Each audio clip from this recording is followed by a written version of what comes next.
One board member is out of control, ignoring the budget, playing favorites, maybe not even living in the community anymore, and you're wondering if you're just stuck with them until their term ends. You're not. Every state gives homeowners some path to force a vote and remove a sitting director before their term is up. It's usually called a recall. But here's the catch. It is almost never as simple as get enough signatures and they're gone. Miss one procedural step, the wrong percentage, the wrong notice, a meeting that never hits quorum, and the whole effort can be thrown out, sometimes even exposing the organizers to a lawsuit. So in this video, we'll walk the whole process end to end. What a recall actually is, the general shape it follows almost everywhere, real examples from California, Florida, Texas, and Arizona, so you can see how differently states handle it, the mistakes that kill these efforts, and exactly when this stops being a DIY project and needs a lawyer.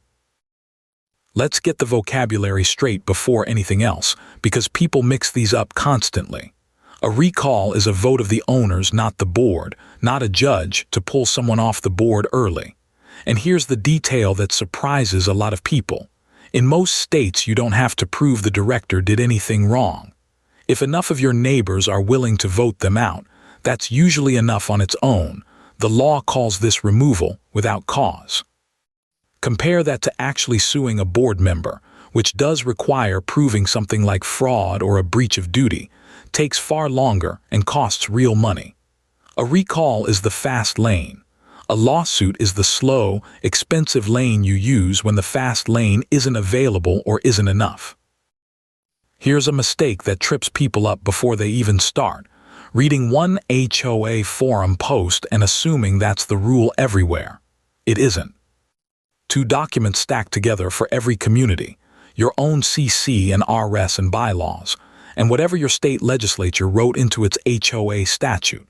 And when they conflict, the state law generally wins as the minimum protection owners are entitled to. Your bylaws can be more generous to owners, but usually can't take away what the statute guarantees. So as we go through California, Florida, Texas, and Arizona in a minute, don't copy those numbers onto your own community. Use them to understand the shape of the process.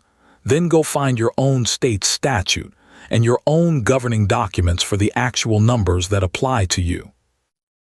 This is the skeleton almost every state's process shares, even though the exact numbers differ, so learn this shape first. It starts with a petition, a real legal document, not a group text, that has to hit a specific percentage of owners. Notice step 2, because it's where good petitions die. A lot of statutes require delivery a specific way, like certified mail to the association's registered agent, and a hand-delivered stack of papers to the property manager's office just doesn't count. Step 3 puts the clock in the board's hands. They have to schedule the vote within a deadline the statute sets, not whenever they feel like it. But watch step 4 closely, because this is the one nobody expects to be the killer. You can gather triple the required signatures on your petition and still lose everything if not enough owners actually show up or vote at the meeting itself. Quorum and petition percentage are two completely different numbers. Clear that bar, and step 5 is almost anticlimactic. A vote, often by secret ballot so nobody can retaliate against how a neighbor voted, and the board has to formally certify what happened.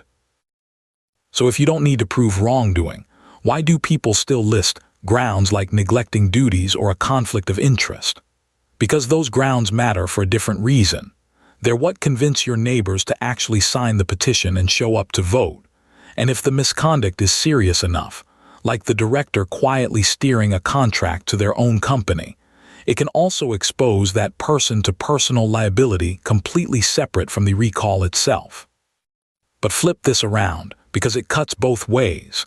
If the community skips a required step, wrong petition math, no proper notice, a meeting that never had quorum, the vote can be legally void, and the person you just removed can turn around and sue the association for wrongful removal. Suddenly, the community that wanted to save money is paying a lawyer to defend a lawsuit it created by rushing the paperwork. Scan down this table and notice the pattern. Every single row in the thrown-out column is a process failure, not a merits failure. Nobody's arguing the director didn't deserve to go. The recall dies on paperwork. Look at that petition row. One HOA lawyer's own case study describes a petition sitting at exactly the required percentage, with zero cushion, and getting picked apart signature by signature until it fell under the line, leave yourself margin. And don't skip the quorum row, because it's the one people find hardest to believe. You can get 40% of the community to sign your petition and still lose if only 1/10 of them bother to show up or return a ballot when it counts. Getting people to sign something is easy. Getting them to actually vote is the real fight. California is a good first example precisely because it's more layered than most. The HOA statute and the nonprofit corporation code work together. Members holding just 5% can force the board to schedule a special meeting, which is a genuinely low bar compared to some states. Removal itself runs through the corporation's code, and the mechanics actually shift depending on how big your association is. Smaller HOAs and larger ones aren't governed by identical vote math, which is exactly the kind of detail that trips up a homeowner working from a generic checklist instead of their own statute. And notice that last point, because it's easy to miss. California doesn't let a board get away with a show-of-hands removal vote. By law, it has to be a secret ballot, specifically so an owner can vote to remove a director without that director or their friends on the board finding out how they voted. Florida's statute is worth studying because it builds in a real teeth-to-the-process protection most states don't have. Owners can actually skip holding a meeting entirely and just collect a majority of all voting interests on a written agreement or ballot. Genuinely efficient if you can pull off the signature drive. But watch what happens next. Once that's delivered, the board doesn't get to sit on it. They have exactly 5 business days to either certify the recall or formally challenge it in court or arbitration. Miss that window, and the law doesn't give the board the benefit of the doubt. The recall is deemed effective automatically, full stop. That's a meaningful difference from states where a stalling board can just leave a recall in limbo for months. In Florida, delay itself can cost the board the fight. Put Texas and Arizona side by side, and you can see just how much "it depends on your state" really means in practice. Texas gives owners 90 days of breathing room once the petition lands, plenty of time to organize a real turnout for the vote.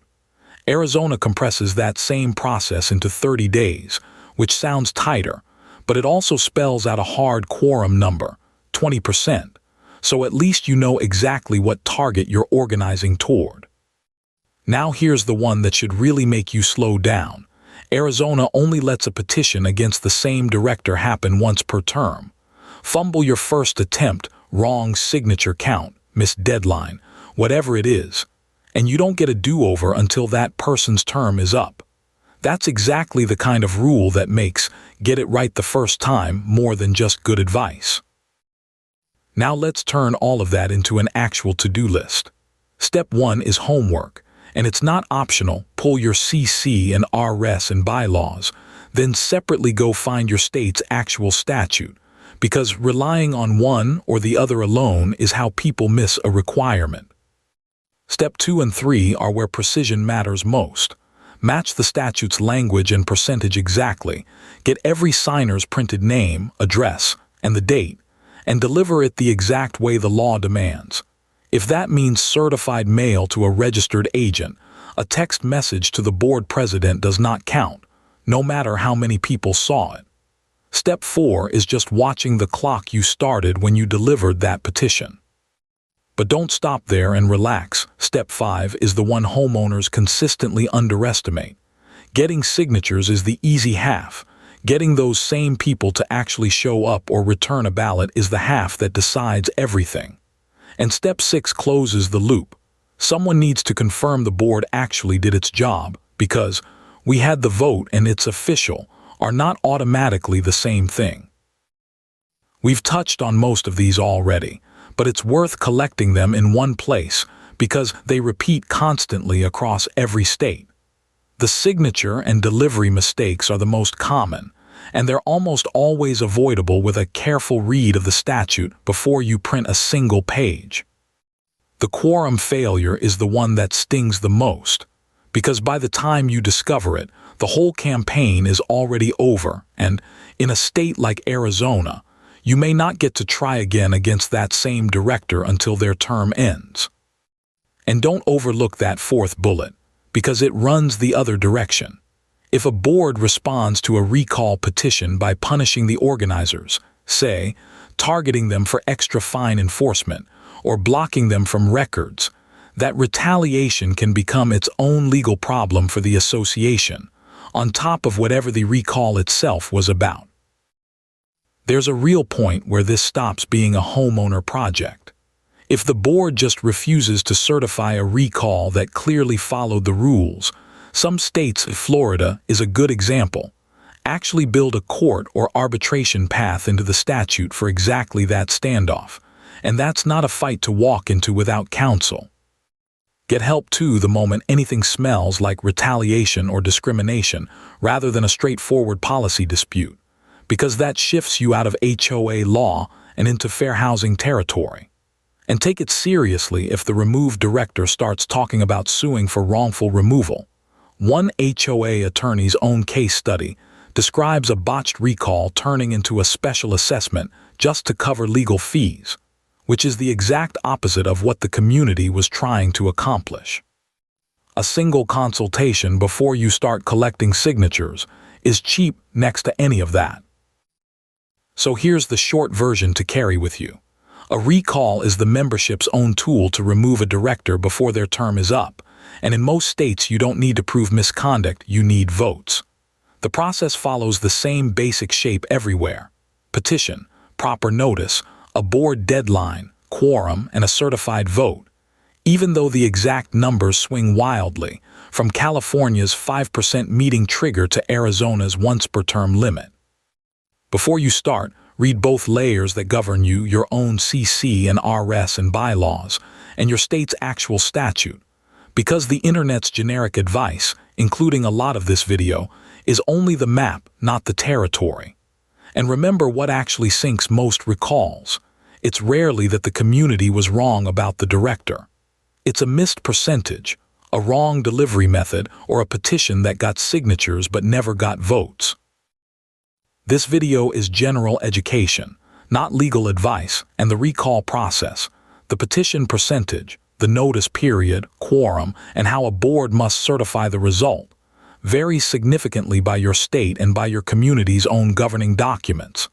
It was researched and produced with AI assistance, including script research, voice, and on-screen graphics, and reviewed by a human against the cited sources before publishing. Before you start a petition, read your own CC and RS and bylaws. Look up your state's specific HOA or homeowners association statute. And if the board refuses to cooperate, retaliation is involved, or a lawsuit is on the table, talk to a licensed attorney in your state.